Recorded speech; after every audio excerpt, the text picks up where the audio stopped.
台南因为气候好，拥有真侪特色的农渔产品。即届市府带着果农前往桃园的大湾东百货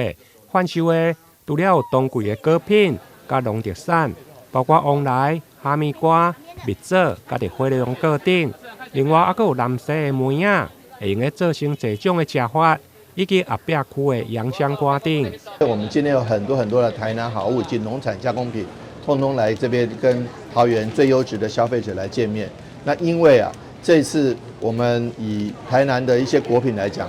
凤梨快要上市了，然后这个蜜枣跟这个哈密瓜又到季节中后段了，所以呢，很欢迎各位好朋友来尝一尝哦，因为你没有错过这个机会，可能要到今年年底了哈，到11月、12月。你知道南溪有梅子，梅子可以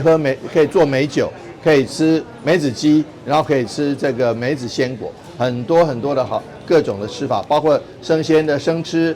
还有包括料理的吃还有这个做成蜜饯等等，都是非常棒的这个料理。另外呢，我们后壁的这个洋香瓜，刚刚有提到了，包括红肉的、绿肉的，包括脆的，包括软的，包括这个光滑表皮有网状纹的，包括圆形的、椭圆形的，通通都有。即届活动现场嘛推出台南百果宝盒的义卖，也就是由这种的台南水果所组成，而拍卖所得，嘛将捐赠予0121南西地东的灾区。现场市长还佮糕点的师傅，共同用当季的青梅来制作秋梅大福，甲民众来品尝。希望所有的农特产拢会得到民众的介意，真紧就拢销售一空。台南新闻综合报道。